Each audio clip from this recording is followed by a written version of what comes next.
Jungle Explorer here, and today I'm going to be showing you how to install this Toguard HD dash camera on this Buick Century. I'm going to walk you through all of the steps of how to install it and do a little testing afterwards to show you how it performs. So let's break right into the box and get going. Okay, so let's get the box open here and see what's inside. Pull the little tab here and let's open the top. Oh. And so we got the little camera here. Nice looking little camera. And let's see what else. We've got the rear view camera here with a long extension cord to connect it to the front camera. And we've got the sticky mount for sticking on the dashboard. If you want to stick your camera on the dashboard, this is the suction mount to stick to the windshield. Some little mounting sticky tabs here for the cable guides and the USB charger to power the whole thing, and the little USB data cable. First thing we need to do is connect the little front camera to the suction cup base for mounting, and it just simply screws right on there. We'll just give it a little bit of a snug tight and we're done. Okay, I'm going to mount it up here on the windshield up behind the existing rearview mirror so it provides as least obstruction as possible. We're just going to tighten up the little ball mount here and try to stabilize it a little bit. Pretty simple.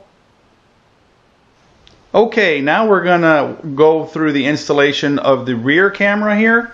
And it's important to note that the rear camera is probably the most complex thing to install on these dual dash cam cameras, because where you install the rear camera, it changes depending on what you want to use it for and what type of vehicle you're installing it on.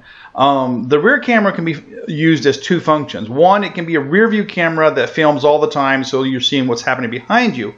The second function is of a backup camera, which is activated by the reverse light, in which case you would have to wire this red wire, this power line, into one of the reverse lights so that when you put the car in reverse, it activates the backup function of the camera. That might work on a big box van that you can't see behind you, but on a sedan like this that has a big back window, it really doesn't serve a function. So I'm not going to go through that system today since I'm installing it on this car. It can be done, and that is its own system. But on this car, I'm not going to be installing it on the tail license plate light or as a backup camera, which I would install it there. I'm going to be installing it inside on the back window shield of the car, right in there, and so that it's going to be just a rear view camera, just like the dash cam. It's going to film all the time. Okay, just I'm going to place the little camera, stick it right here on the windshield in a central location up high so I can see behind me really well. Okay, so now we're just going to run the wire around the car, and we're going to hide it up underneath the molding all the way around on the side of the door. So I'm going to show you how to do that. Right now I'm just pulling a little bit down on the roof cover here and just sticking the wire up behind it and just slowly working my way over here to the edge, to the corner molding, and the corner molding, same thing. I'm just going to kind of grab hold of it and put my finger behind it and then push the wire down there behind that. And it's just concealing the wire. You don't see the wire at all if you do it right. Of course, the door molding is just made out of rubber, and you just kind of put your finger behind it and run it back in there. And right here with this molding in between the doors, just got to get your finger underneath it where you can get a little gap going. Sometimes it's kind of hard. Oh, popped it out, but that's alright. It's just snap on anyways. I'll just run it there and snap it back in, and then make sure it's tight here. Then again, you got the door molding, and we'll just run it underneath the door molding there. And here in the front, going to run underneath the molding and up behind the roof panel, like I did on the back. And then we've got our wire ran right through here all the way around, and you can't see it, totally concealed. Next, we're going to connect the power cord from the included power supply, and then connect the USB cord that goes back to the rear camera that we put on the back windshield. And now just plug in the power supply and the unit will turn on and power itself up. And looking for an SD card.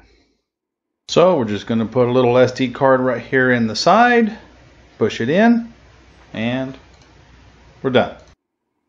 Okay, we got it all installed. Now let's take it for a little drive here and get it on the road. Okay, so here's some daytime footage of me driving around. This is the front camera. This is the rear camera. We've got a red truck coming up on behind me here. And there's the truck passing me on the front camera. Now we got some nighttime footage of me driving around town. This is late afternoon, just a little bit of daylight, kind of give you an idea of what it looks like. You see the nighttime. This is the front camera. And here you go, here's some footage from the rear camera.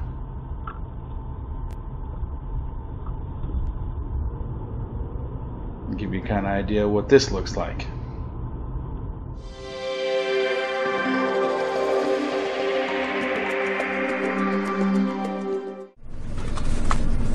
Well, okay, there you have it.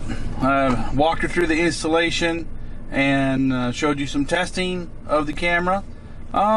You know, my opinion is that it is the dash cam. It does okay. It does what it does. It's not anything I would say is super excellent. You know, but it does the job of a dash cam.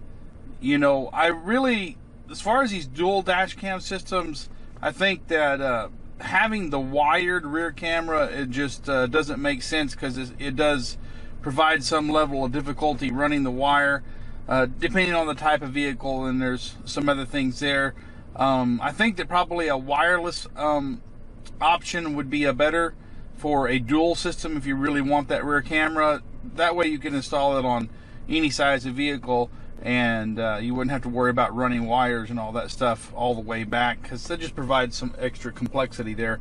The video seems to be okay, especially the front camera. The rear camera is not nearly as good as the front camera, and you know, that is standard for those little rear cameras. They all, those little video rear square box outdoor cameras, all appear to be about the same quality. I've used I've tested 3 or 4 of those now, and they all seem to be about the same, so that's nothing unique to this camera.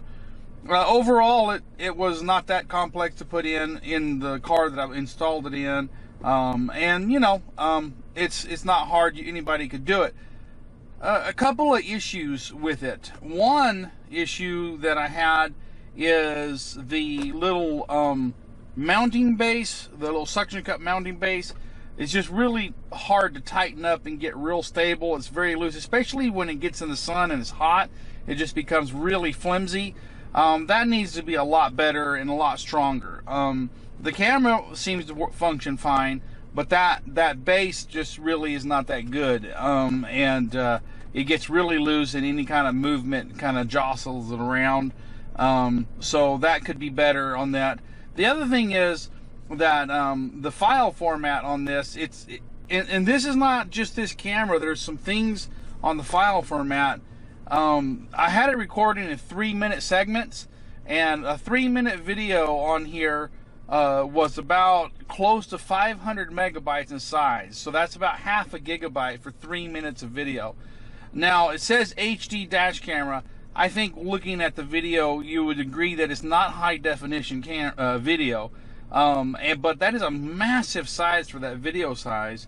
I had a 16 gigabyte card in there, and it ate it up really fast. Now, the front camera is about 500 megabytes for every 3 minutes. The rear camera is about 200 megabytes for every 3 minutes. So for every 3 minutes, you're using up 700 megabytes. That's almost a gigabyte, just a little under a gigabyte of space. So you're only getting maybe 20 minutes of total recording time out of a whole 16 gigabyte card, and that's a massive data size.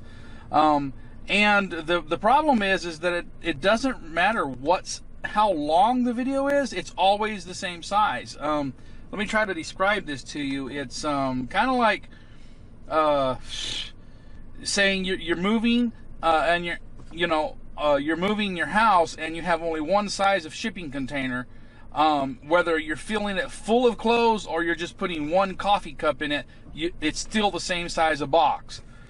That's the video size is for the front camera is 500 megabytes. No matter if it's 3 minutes or 10 seconds, it's going to use 500 megabytes of space. And I've seen that quite a bit on these cameras. I don't understand. There's no data there. There's not enough data there to make up that 500 megabytes, but it still consumes the same amount of data regardless of how long the video filmed for. So 3 minutes or 10 seconds is still taking half a gigabyte of space, and that's true for both the front and back cameras. So there's something in the writing where they've got a certain container size, and no matter how long you shoot, it's going to take just that amount of size regardless. Like I said, just like the same size shipping box, no matter how big the object is, it's going to be the same size. It's like ordering something from Amazon.com and getting it in a huge box, even though it's a little box. You want a little box for a little box, So that's kind of going to chew up your memory. But even if your maximum for 16 gigabytes would be, about 20 minutes of recording time. And then, of course, if you had a 32 gigabyte, that'd be about 40 minutes.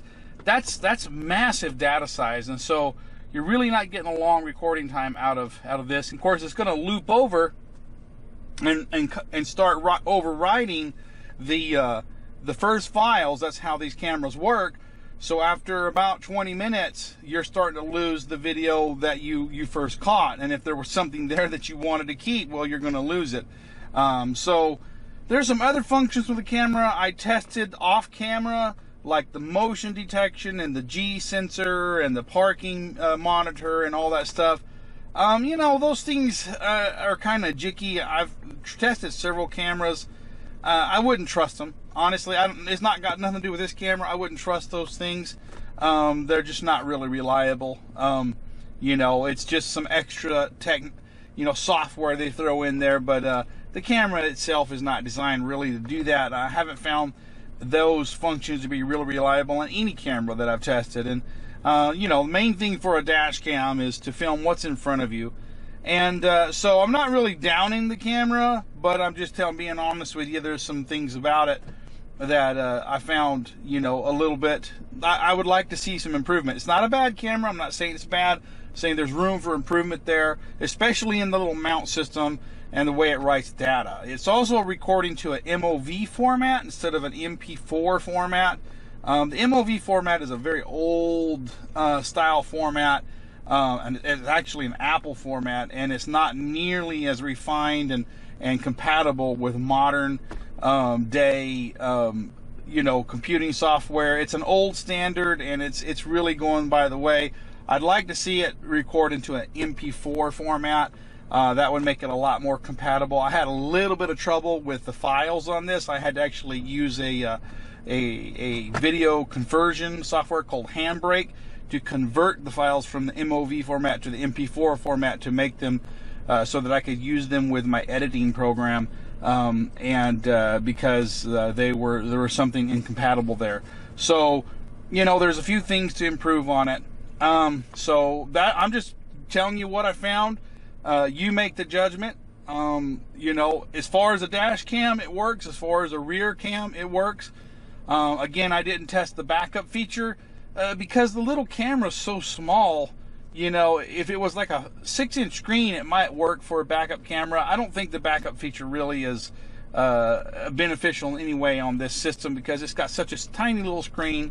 It'd be hard to see. It'd just be better to turn around and look backwards. And if you needed a backup camera, I would go with a system that had maybe a 6-inch screen, something bigger to look at, than the little 1.5-inch screen that this one has.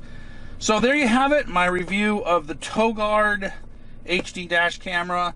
I've been honest with you about it and what it can do and what it can't do, and I've shown you the evidence. So I hope you enjoyed this video. If you have, please like, subscribe, and comment. remember, all the tools and you know, this right here, all that stuff will be found in the description of the video. Under the video, there'll be some links there if you're interested in these products. Until next time, the Jungle Explorer signing out.